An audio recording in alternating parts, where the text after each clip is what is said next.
নমস্কার। কবিতা পাখির পালক, কবিগুরু রবীন্দ্রনাথ ঠাকুর। খেলাধুলো সব রহিল পড়িয়া, ছুটে চলে আসে মেয়ে, বলে তাড়াতাড়ি ওমা দেখ দেখ কি এনেছি দেখছে। আখির পাতায় হাসি চমকায়, ঠোঁটের নিচে ওঠে হাসি, হয়ে যায় ভুল বাঁধে না চুল, খুলে পড়ে কেশুরাশি। দুটি হাত তার ঘিরিয়া ঘিরিয়া রাঙা চুড়ি কয়ে গেছি, করতালি পেয়ে বেজে ওঠে তারা, কেঁপে ওঠে তারা নাচি।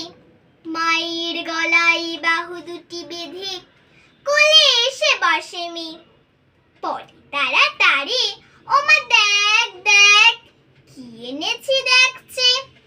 সোনালি রঙের পাখির পালক ধোঁয়াশে সোনার স্রোতে, খসে এলো যেন তরুণ আলোক অরুণের পাখা হতে।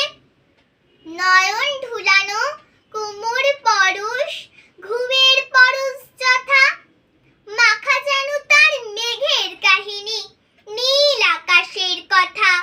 ছোটখাটো নীল শাবকের ভিড়, কত মত কলরব, প্রভাতের সুখ উড়িবার আশা, মনে পড়ে যেন সব। লয়ে সে পালক কপুলে বুলায়, আখিতে বুলাই মেয়ে, বলে হেসে হেসে ওমা দেখ দেখ কি এনেছি দেখছে।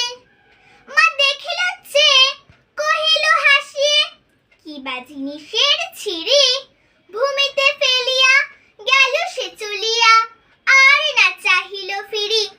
মেয়েটির মুখে কথা না ফুটিল, মাটিতে লোহির বসি, শূন্য হতে যেন পাখির পালক ভূতেলে পড়িল খসি। খেলাধুলো তার হলো না কুয়ার, হাসি মিলাইল মুখে, ধীরে ধীরে শেষে দুটি ফোঁটা জল দেখা দিল দুটি চোখে।